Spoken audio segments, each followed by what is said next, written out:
ಇದು ಹೋರಾಟ. ಇನ್ನು ಇದರ ಜೊತೆಗೆ ತಮಿಳುನಾಡಿಗೆ ನೀರು ಬಿಡಿ ಅಂತ ಹೇಳಿರೋದು ಸರಿಯಲ್ಲ. ಮಂಡ್ಯ ಜಿಲ್ಲೆಯ ಮಳವಳ್ಳಿ ಭಾಗದ ಕೊನೆ ಭಾಗಕ್ಕೆ ನೀರು ಹರಿದಿಲ್ಲ. ಈ ವೇಳೆ ನೀರು ಬಿಡಿ ಅಂತ ಆದೇಶ ನೀಡಿರೋದು ಸರಿಯಲ್ಲ ಅಂತ ಮಂಡ್ಯದಲ್ಲಿ ಮಾಜಿ ಶಾಸಕ ಅನ್ನದಾನಿ ಹೇಳಿಕೆ ಕೊಟ್ಟಿದ್ದಾರೆ.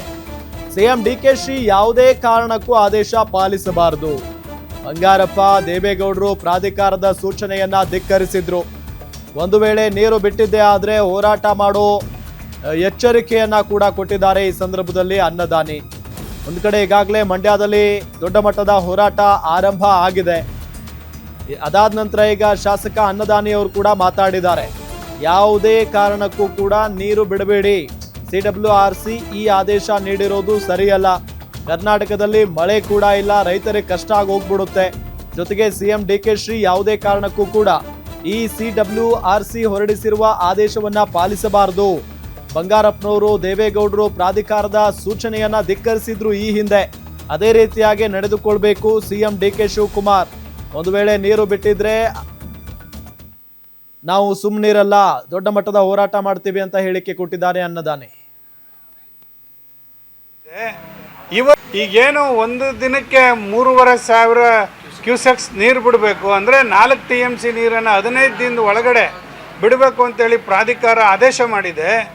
ಇವತ್ತು ಇಲ್ಲಿ ಪರಿಸ್ಥಿತಿ ನಮ್ಮ ಮಳವಳ್ಳಿಗೆ ನೀರಿಲ್ಲ, ನಮ್ಮ ವ್ಯವಸಾಯಕ್ಕಲ್ಲ ಸ್ವಾಮಿ, ಕುಡಿಯೋಕ್ಕೆ ನೀರಿಲ್ಲ. ಅಂಥ ಸ್ಥಿತಿ ನಾವು ಇವತ್ತು ಎದುರಿಸ್ತಾ ಇದ್ದೀವಿ ಮಂಡ್ಯ ಜಿಲ್ಲೆಯಲ್ಲಿ.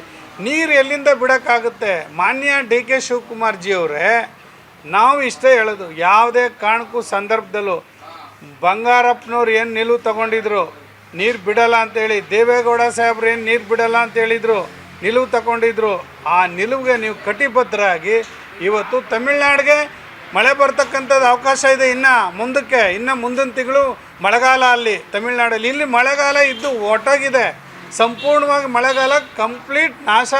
ಒಂದು ತೊಟ್ಟು ನೀರಿಲ್ಲ. ನಾವು ಇನ್ನು ಮಳೆ ನಿರೀಕ್ಷೆ ಮಾಡೋಂಗಿಲ್ಲ. ನಿಮಗೆ ಮಳೆ ಬರುತ್ತೆ, ಕಾಯಿರಿ ನೀವು, ನಮಗೆ ನೀರಿಲ್ಲ. ದಯಮಾಡಿ DK ಶಿವಕುಮಾರ್ ಜಿ ಅವರೇ, ಯಾವ ಕಾರಣಕ್ಕೂ ಕೂಡ ನೀರು ಹರಿಸಬಾರ್ದು.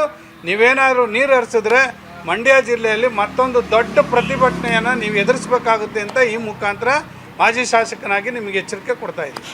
ಈಗೇನು ಒಂದು ದಿನಕ್ಕೆ 3,500 ಕ್ಯೂಸೆಕ್ಸ್ ನೀರು ಬಿಡಬೇಕು ಅಂದರೆ 4 TMC ನೀರನ್ನು 15 ದಿನದ ಒಳಗಡೆ ಬಿಡಬೇಕು ಅಂತೇಳಿ ಪ್ರಾಧಿಕಾರ ಆದೇಶ ಮಾಡಿದೆ.